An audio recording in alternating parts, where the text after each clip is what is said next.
5 عورتوں کو نیند نہیں آتی۔ نبی کریم صلی اللہ علیہ وسلم نے فرمایا کہ ان 5 عورتوں کو رات کو نیند نہیں آتی۔ پہلی عورت جو بچوں کو جنم دے کر بسم اللہ الرحمن الرحیم۔ حدیث شریف میں آتا ہے کہ رسول اللہ صلی اللہ علیہ وسلم نے فرمایا کہ جس شخص کو یہ 4 چیزیں عطا کی گئیں وہ دنیا اور آخرت کی تمام بھلائیاں پا گیا: شکر کرنے والا دل، ذکر کرنے والی زبان، مصائب پر صبر کرنے والا بدن اور نیک و صالح عورت۔ معلوم ہوا کہ صبر اور شکر نہ صرف آخرت کے لیے ذخیرہ ہیں بلکہ دنیا و آخرت کی عظیم نعمتوں میں سے ایک ہیں۔ صبر انسان کو مصائب و تکالیف سے مقابلہ کرنے کا حوصلہ فراہم کرتا ہے اور شکر ہمیں کئی خطرناک گناہوں سے بچاتا ہے۔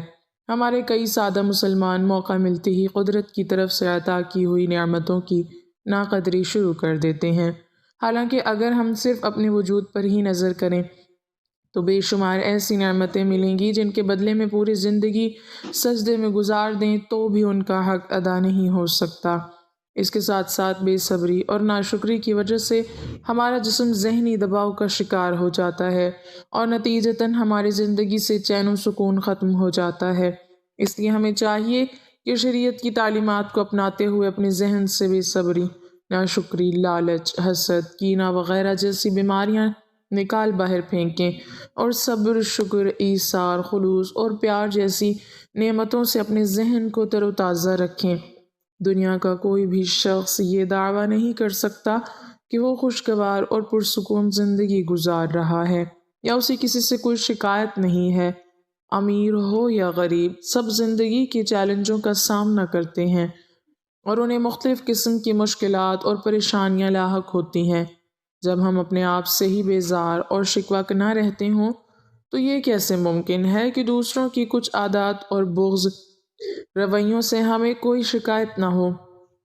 حقیقت یہ ہے کہ زندگی کو راحت افزا اور پرسکون بنانے کے لیے ہمیں جتن کرنا پڑتے ہیں اور ہماری کئی مشکلات اور پریشانیاں ایسی ہوتی ہیں جو وقت گزارنے کے ساتھ ساتھ بھی کم نہیں ہوتی، بلکہ ہم ان سے نمٹنے کا طریقہ سیکھ لیتے ہیں اور اپنے آپ کو یہ سب برداشت کرنے کے قابل بنا لیتے ہیں۔ ہماری تکالیف، مصائب اور دوسروں سے شکایات مختلف نوعیت کی ہو سکتی ہیں اور بعض صورتوں میں یہ ہمیں مسلسل اضطراب اور بے چینی کیفیت میں مبتلا کر سکتی ہے۔ اس حوالے سے چند تدابیر اختیار کر کے ہم اپنی زندگی کو قدرے پرسکون اور خوشگوار بنا سکتے ہیں۔ جیسے جیسے ہماری عمر بڑھتی ہے، ہمارے خیالات اور نظریات پختہ ہونے لگتے ہیں، ہم اپنی باتوں پر ڈٹ جاتے ہیں اور بہت کم کسی دوسرے کی سنتے ہیں۔ اکثر یہ ہوتا ہے کہ ہم دوسروں کو تو تبدیل ہوتا دیکھنا چاہتے ہیں لیکن خود اپنی سوچ اور رائے بدلنے پر آمادہ نہیں ہوتے۔ ہم دوسروں کو اپنے خیالات کے زیر اثر اور اپنی مرضی کا تابع دیکھنا چاہتے ہیں۔ اس رویے سے ہمارے وقار میں کمی آتی ہے۔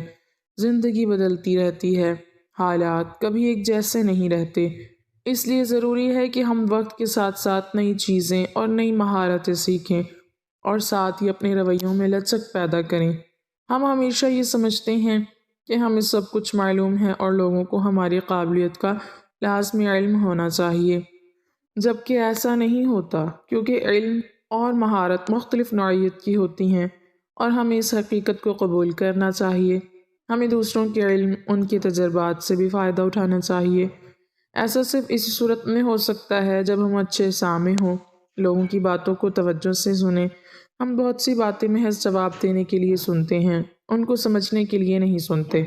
ہم اکثر دوسروں کی بات کا فوری جواب دینے کی کوشش کرتے ہیں یا اس پر اپنا رد عمل ظاہر کرنے میں عجلت سے کام لیتے ہیں، جس سے دوسروں پر ہمارا کوئی اچھا اثر نہیں پڑتا۔ یہ ایک بہت بڑی خوبی ہے۔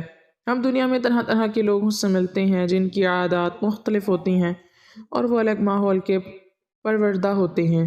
تعلیم و تربیت کا فرق بھی دیکھنے کو ملتا ہے۔ کسی کی اچھی بات سے متاثر ہو کر اس پر رشک کرنا یا کسی کی صرف ایک غلطی پر اسے ہمیشہ نالائق یا غلط سمجھتے رہنا دانش مندی نہیں۔ جو لوگ دوسروں کو ان کی کچھ باتوں اور فیصلوں کی وجہ سے پرکھنے کے بعد ان سے تعلق استوار کرتے ہیں، کوئی بھی ان کا قدردان نہیں ہوتا۔ لوگوں کا اعتماد جیتنے کے لیے ضروری ہے کہ آپ انہیں عزت دیں زندگی میں سمجھوتے کریں، کسی فرد کی کسی معاملے میں اچھی رائے یا ایک اچھے فیصلے کی وجہ سے عقل کل نہ مان لیں۔ اسی طرح دوسرے کو اس کی کسی ایک غلطی کی وجہ سے یکسر غلط اور احمق تصور کر لینا بھی درست نہیں ہے۔ اچھی طرح سوچ سمجھ کر اپنے تجربات اور مشاہدات کی بنا پر لوگوں سے ان کی فطرت اور عادت کے مطابق تعلقات قائم کریں۔ ہمیں اپنے ملنے جلنے والوں کے بعض رویے تکلیف پہنچا سکتے ہیں، جانے انجانے میں ہم سے برا سلوک یا ہمارے لیے کی گئی کوئی غلط بات جذبات کو مجروح کر سکتی ہے، لیکن ایسی صورت میں بہت زیادہ حساسیت کا مظاہرہ کرنا اور اسے اپنے لیے روک بنا لینا ہم پر منفی اثرات مرتب کر سکتا ہے۔ زندگی گزارنے کے لیے بہت سی تکلیف دہ باتوں کو نظر انداز کرنا اور تلخ یادوں کو فراموش کرنا پڑتا ہے تاکہ لوگوں سے میل جول برقرار رہیں اور تعلقات آگے بڑھائے جا سکیں۔ دوسروں کو معاف کرنا زندگی کو پرسکون بنانے کے لیے بہت ضروری ہے۔ یہ ایک ایسی خوبی ہے جو آپ کو دوسروں کے درمیان بہت جلد نمایاں کر دیتی ہے۔ دنیا کا ہر فرد اپنی یا اپنے کسی کام کی تعریف اور ستائش سننا چاہتا ہے اور تنقید سے ہر کوئی گھبراتا ہے۔ خاص طور پر بیجا تنقید کرنے والے کو کوئی پسند نہیں کرتا، لیکن اچھے انداز سے اور دوسرے کی عزت اور مرتبے کا خیال رکھتے ہوئے تعمیری تنقید ہمیشہ بہت کام آتی ہے اور لوگ اس کا خیر مقدم بھی کرتے ہیں۔ دوسروں کو معاف کرنا تو اہم ہے ہی، اس کے ساتھ ساتھ اپنی کسی غلطی پر دوسرے سے معذرت کرنا ثابت کرتا ہے کہ آپ ایک اچھے انسان ہیں۔ تاہم یہ خیال رہے کہ آپ ہر موقع پر دوسروں کے سامنے معذرت خواہانہ انداز نہ اپنائیں اور معافی صرف اپنی غلطی پر ہی مانگیں۔ انسان کا ہر رشتہ توجہ اور وقت مانگتا ہے۔ اگر رشتوں کو وقت نہ دیا جائے اور اہمیت کا احساس نہ دلایا جائے تو اچھے تعلقات کبھی قائم نہیں رہ سکتے۔ جو لوگ خود سے وابستہ رشتوں کی قدر کرتے، انہیں اہمیت دیتے اور ان کا خیال کرتے ہیں، وہ پرسکون زندگی گزارتے ہیں۔ آخر میں سب سے اہم بات یہ کہ پرسکون زندگی اور صحت مند جسم کا گہرا تعلق ہے۔ جو شخص اپنی صحت کا خیال نہیں رکھ سکتا وہ کسی دوسرے شخص کا خیال بھی نہیں رکھ سکتا۔ تندرستی ہزار نعمت ہے، لہٰذا اپنی صحت کا ہر ممکن خیال رکھیں۔ راحت افزا پرسکون زندگی کا تصور ہر کسی کے لیے مختلف ہو سکتا ہے، لیکن یہ وہ بنیادی باتیں ہیں جو ایک نسبتاً مطمئن اور خوشگوار زندگی گزارنے کے لیے بہت ضروری ہیں۔ ناظرین، کیا آپ کو رات کو سوتے وقت اکثر کروٹیں بدلنا پڑتی ہیں؟ تو اس کی وجہ جو بھی ہو مگر اس کا نتیجہ جلد موت کی شکل میں بھی نکل سکتا ہے۔ یہ بات برطانیہ میں ہونے والی ایک طبی تحقیق میں سامنے آئی ہے۔ ایک یونیورسٹی کی تحقیق میں بتایا گیا کہ جن افراد کو رات کو نیند نہیں آتی یا آدھی رات کو جاگ جاتے ہیں ان میں جلد موت کا خطرہ بہت زیادہ ہوتا ہے۔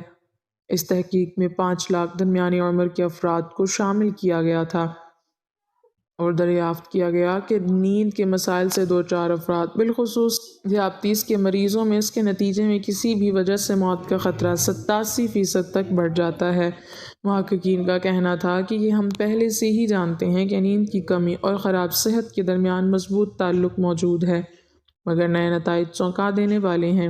انہوں نے کہا کہ ڈاکٹروں کی نیند کے مسائل کو بہت سنجیدہ لینا چاہیے تاکہ ان میں خطرے کو کم کیا جا سکے۔ ان کا کہنا تھا کہ ذیابطیس سے ویسے ہی مختلف امراض سے موت کا خطرہ 67% تک بڑھ جاتا ہے، مگر ایسے مریضوں کو بے خوابی یا نیند کی دیگر مسائل کا سامنا ہو ان کے لیے یہ خطرہ 87% تک بڑھ جاتا ہے۔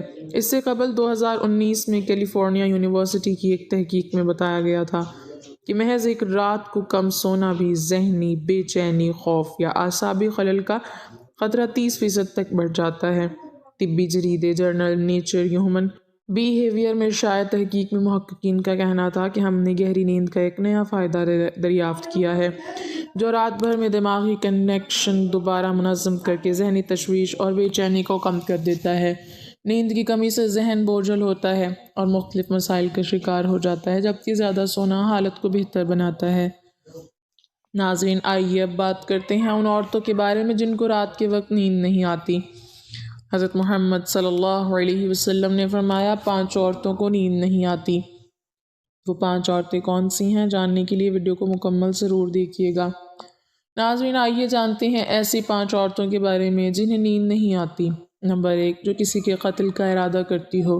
قرآن پاک میں ارشاد ہے جو شخص کسی مسلمان کو جان بوجھ کر قتل کرے تو اس کی سزا جہنم ہے جس میں وہ ہمیشہ رہے گا۔ اور اللہ اس پر غضبناک ہوگا اور لعنت بھیجے گا، اور اللہ نے اس کے لیے بڑا عذاب تیار کر رکھا ہے۔ اسی وجہ سے ہم نے بنی اسرائیل کو یہ پیغام لکھ دیا تھا کہ جو کوئی کسی کو قتل کرے، جبکہ یہ قتل نہ کسی اور جان کا بدلہ لینے کے لیے ہو، نہ کسی کی زمین پر فساد پھیلانے کی وجہ سے ہو، تو یہ ایسا ہے جیسے اس نے تمام انسانوں کو قتل کر دیا۔ اور جو شخص کسی کی جان بچا لے تو یہ ایسا ہے جیسے اس نے تمام انسانوں کی جان بچا لی۔ مطلب یہ ہے کہ ایک شخص کے خلاف قتل کا یہ جرم پوری انسانیت کے خلاف جرم ہے، کیونکہ کوئی شخص قتل ناحق کا ارتکاب اسی وقت کرتا ہے جب اس کے دل سے انسان کی حرمت کا احساس مٹ جائے۔ ایسی صورت میں اگر اس کے مفاد یا سرشت کا تقاضا ہوگا تو وہ کسی اور کو بھی قتل کرنے سے دریغ نہیں کرے گا، اور اس طرح پوری انسانیت اس کی مجرمانہ ذہنیت کی ضد میں رہے گی۔ نیز جب اس ذہنیت کا چلن عام ہو جائے تو تمام انسان غیر محفوظ ہو جاتے ہیں، لہٰذا قتل ناحق کا ارتکاب چاہے کسی کے خلاف کیا گیا ہو اور چاہے وہ مرد ہو یا عورت، تمام انسانوں کو یہ سمجھنا چاہیے کہ یہ جرم ہم سب کے خلاف کیا گیا ہے۔ نمبر 2، جس کے پاس مال و دولت ہو اور اسے کسی پر بھروسہ نہ ہو۔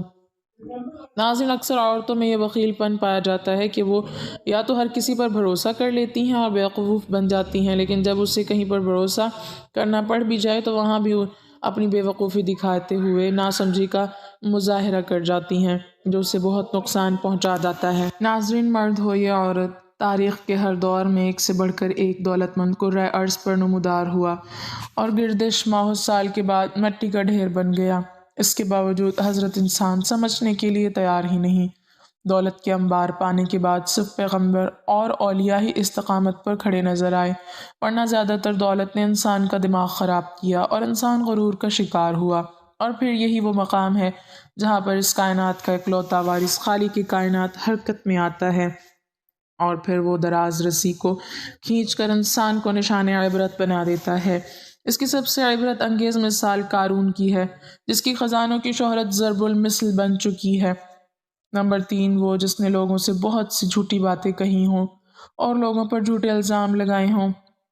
ناظرین، یہ ہر عورت کی فطرت ہے کہ وہ جب باتیں کرنا شروع ہو جائے تو دنیا کی کوئی طاقت اسے روک نہیں سکتی، اور یہیں اس کی حماقت اسے لے ڈوبتی ہے۔ عورت جب باتیں کرنا شروع کرتی ہے تو وہ بہت زیادہ جذباتی ہو جاتی ہے، پھر اسے جھوٹ سچ کا بھی خیال نہیں رہتا، اور پھر یہی چیز اس کی رات کی نیندیں حرام کر دیتی ہے۔ حدیث شریف میں ہے کہ جھوٹے گواہ کے قدم ہٹنے بھی نہ پائیں گے کہ اللہ تعالیٰ اس کے لیے جہنم واجب کر دے گا۔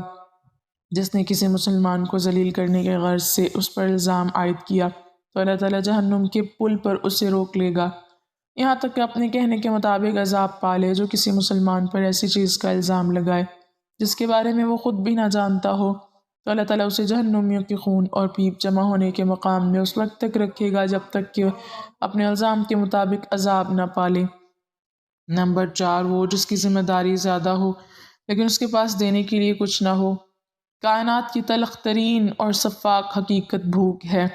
بھوک بڑی بدذات ہے۔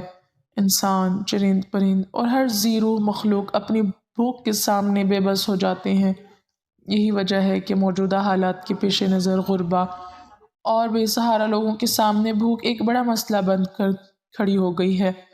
بحیثیت مسلمان ہمارے اوپر یہ فرض ہے کہ ہم اپنے ارد گرد رہنے والے غربا اور مساکین کی مدد کریں، جو اللہ تعالیٰ کے ہاں سب سے زیادہ پسندیدہ عمل ہے۔ ایک حدیث میں آپ صلی اللہ علیہ وسلم نے فرمایا، یہ افضل عمل ہے کہ تم اپنے مومن بھائی کو خوشی پہنچاؤ، یا اس کا قرض ادا کرو، یا اسے کھانا کھلاؤ۔ صاحب استطاعت پر واجب ہے کہ وہ مستحقین کی مقدور بر مدد کریں۔ نمبر 5، وہ جو کسی کے عشق میں مبتلا ہو اور جدائی سے ڈرتا ہو۔ کسی اپنے کی جدائی کبھی بھی آسان نہیں ہوتی۔ اس جدائی کا احساس آپ کی دنیا کو برباد کر سکتا ہے اور ڈپریشن کو بھڑکا سکتا ہے، وجہ چاہے کچھ بھی ہو۔ کچھ لوگ محبت کرنے والوں کی جدائی کو جلد ہی قبول کر لیتے ہیں اور آگے بڑھتے ہیں، لیکن کچھ کو ڈپریشن کا سامنا کرنا پڑتا ہے۔ اللہ پاک ہم سب کی پریشانیوں کو دور فرمائے، ہمیں پرسکون صحت مند زندگی عطا فرمائے اور ہمیں ہر جان لیوا بیماری سے محفوظ رکھے، آمین۔ ناظرین، کمنٹ باکس میں اللہ تعالیٰ کے 99 ناموں میں سے ایک نام ضرور ٹائپ